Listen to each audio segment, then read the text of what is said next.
Heal Our Land. She's also a member of the NCUFM family, so shout out to you as well. Also, a special good afternoon and happy belated birthday to this is Ricky. He celebrated his birthday on the 14th of October. Greetings coming to you from Mommy Jackie.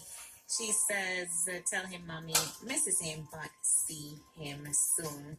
Also, is it Nadia or Nadia? I know the pronunciations differ, but Nadia Watson from Lilyfield Bamboo celebrated her some birthday cooking, some recently. food, Also, It's raining on the outside, Tiandra so I didn't work today, so Thompson I'm from home cooking some Playground in food, cooking Bamboo some as dumpling, well. Happy belated and to you, banana, God's richest blessings. some sweet Greetings potato and coming to you Irish, from cabbage, Anne-Marie and some Christie saltfish. over there in Runaway Bay. Thank you so much for making it your education and wellness station today. Looking forward to sharing with you watermelon again juice. tomorrow. That's between So at the 9 moment I'm a.m. listening to and 1 NCU p.m. Until that time, FM live I'm from Nadia Wellington. God Montego bless. Bay, Mandeville, Jamaica.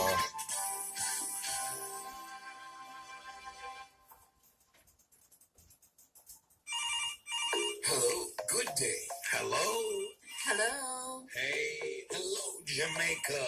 The Hose Assembly and Supply provides you with power steering hose, transmission hose, brake hoses, and air condition hose. Let's provide you with quality products and service. For all hose needs and more, visit the Hose Boss. He said the Hose Boss. 2 Charlesboro Crescent, Kingston 10, Hose Assembly and Supply Limited.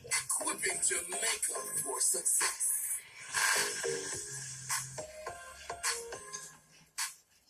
Ready, set, see a big on all your brand name items in the Woman Things Best Brand Sale event.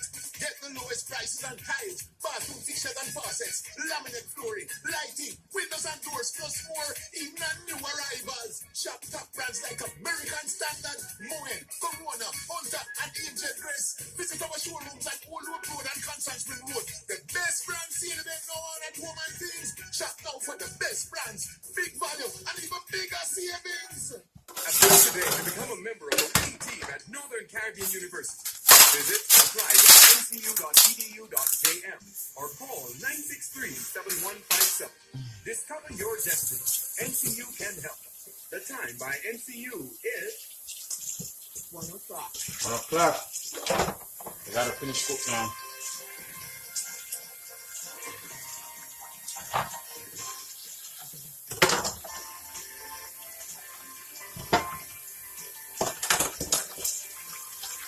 Good afternoon and welcome to Topicals Today, your daily current affairs program on NCU 91 FM. I'm Hamilton Brown. Now, scores of Jamaicans are getting involved in what is known as the Minimum Investment Scheme. CMC's investors earning upwards of in the region of 300 or up to about 300% in returns on their investments. However, the Financial Services Commission is warning Jamaicans about getting involved in what it calls get-rich-quick schemes. On today's program, we'll be discussing these issues with the FSC right here on Topical Today on NCUFM. We'll be right back.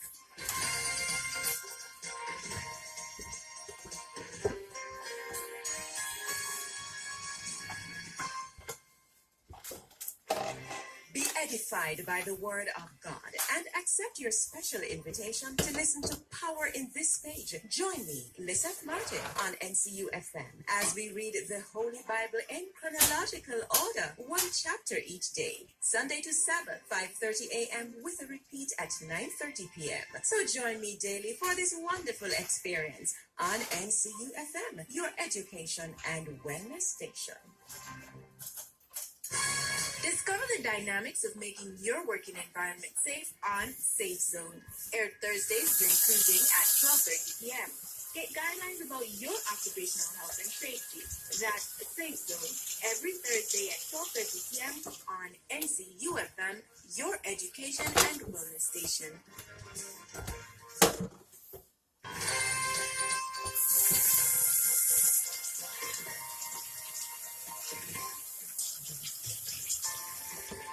Yes. Do some cooking, you know.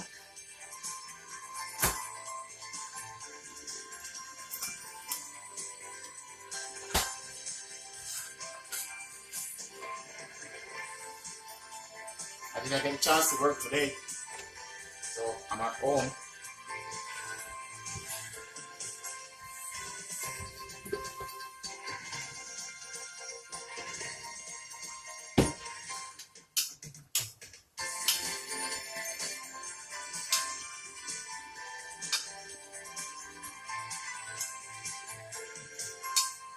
Welcome back to Topical today on NCUFM. I'm Hamilton Brown. Now, the Financial Services Commission says it's warning Jamaicans about investing in get-rich-quick schemes. Now, the latest, quote, Sure Money scheme is making its way around the island, and it's called the Loom Investment Scheme.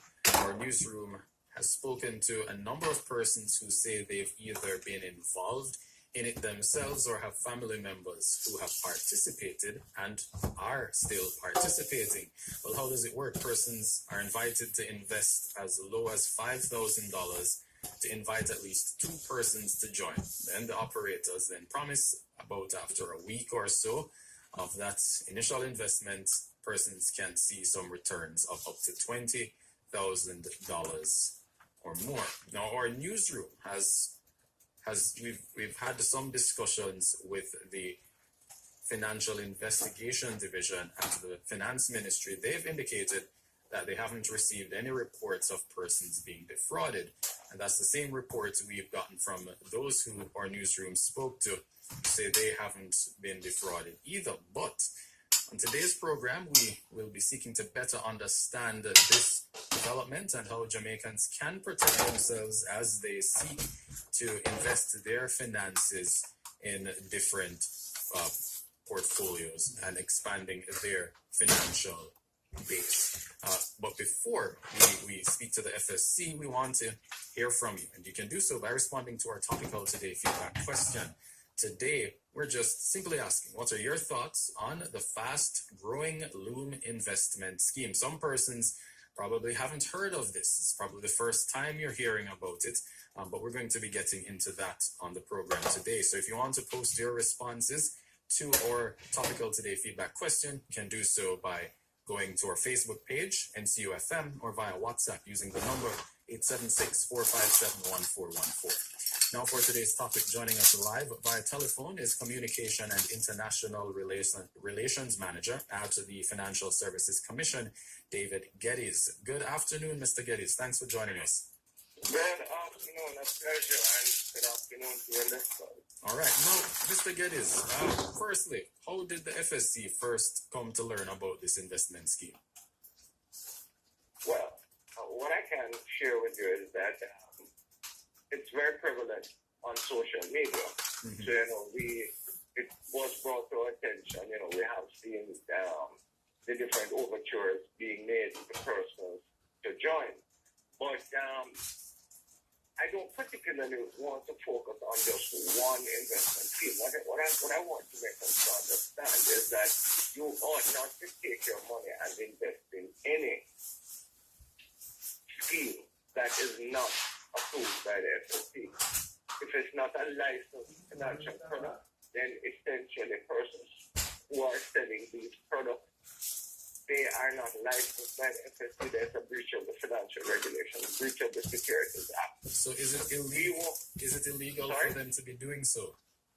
Yes, it is a breach of the Securities Act to be promoting any product, to be any investment product that is not licensed by the FSC. And in order to sell any financial products such as insurance or any investment opportunity, you ought to be licensed by the Financial Services Commission also. So it's 2 things. One, the product must be licensed and registered by the FSC. The person should be licensed by the FSC also with offering advice or selling the product. We also do what's known as a fit and proper assessment for persons who are on the front line in these industries also, to ensure that they haven't been convicted of anything involving character, morals, such as fraud, etc. Because you don't want such persons offering advising you how to invest or taking your money. Very interesting points there, because we have quite a number of Jamaicans getting involved in this particular scheme, and I see you're just laying down the principle that Jamaicans should seek to be engaging in investment activities. What is particularly troubling about this one for the FSC though? Well, okay, what it always concerns us when persons encourage other persons to invest in any scheme that requires you to bring in other members. It essentially is a pyramid scheme, and we are very wary about these activities. Also, we have to remember that it was not that long ago that we had persons losing millions and millions of dollars. This in other pyramid schemes. Some of them were counted as foreign currency trading, but in the end, it really was just a pyramid scheme where you're bringing up funds scheme where you invest. Not even really to invest. You're just handing over. You have lots of people handing over money, and then you have a few persons getting back money. But anything that's not involved in a tangible or even intangible asset, but it's not doing some activities such as trading, etc. If you're not doing that, and you're just relying on new persons coming into the system, eventually it's going to crash. Because you're going to run out of persons, and you are not investing the money in any legitimate activity. Okay. There are a lot of concerns for us. In addition, what we're also concerned about is the fact that it is making its way across social media and is very accessible. There seems to be a target also for students, for the high school or tertiary level students, and they are particularly vulnerable. And we have to ensure that persons understand that you are not investing in a legitimate activity. And it is going to crash. It's interesting that you bring up the point about students, because we've spoken to a couple of students in the Manchester area who have expressed some sort of excitement about this particular scheme, and you're telling them they should stay clear from it. Yes, the thing is, remember, that in the initial stages, all of these schemes seem attractive, and of course, persons are going to get some returns on their money. But as it matures, you run out of new persons coming in, and you just can't sustain this kind of field. There's no legitimate investment that is giving you 200 and 300% rate. I would encourage persons to look at investment opportunities like on the stock market, the stock exchange. Those are legitimate activities, and the returns are also particularly good. But as I'm sustainable. But when you're investing in something that's not sustainable, you're participating in an illegal activity, and two, you are going to run the risk of losing your investment. Okay. Now, for some listener that may be listening right now, and they say, yes, I'm hearing what you're saying, I'm hearing that it's illegal, but I'm going to take the risk nonetheless. And that person, let's say, ends up losing the money that they put in. If that person is seeking any form of redress, does any exist for them? Well, at the end of the day, one seeks redress usually through the court. But it is better not to lose the money and seek redress rather than to take the chance and then try to seek some award, because sometimes you can't even find where the assets are. And this is a social media phenomenon. Brick and mortar. Offices you're going into, giving a person the money, getting a receipt, and engaging in a legal activity. You don't even know what this money is being used to fund. Indeed. Mr. Geddes, are there any discussions regarding any investigations taking place, or is it just being allowed to play out?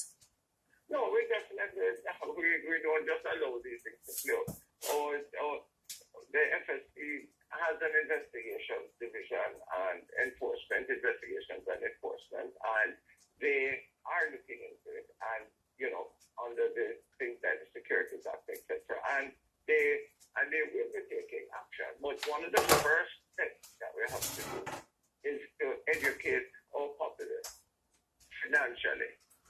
we need a financially literate population that understands the importance of investing in legitimate activities like securities, getting insurance, having a retirement plan. Those are the things that we want the population to invest in. And it is critical for financial well-being to do that. In the end,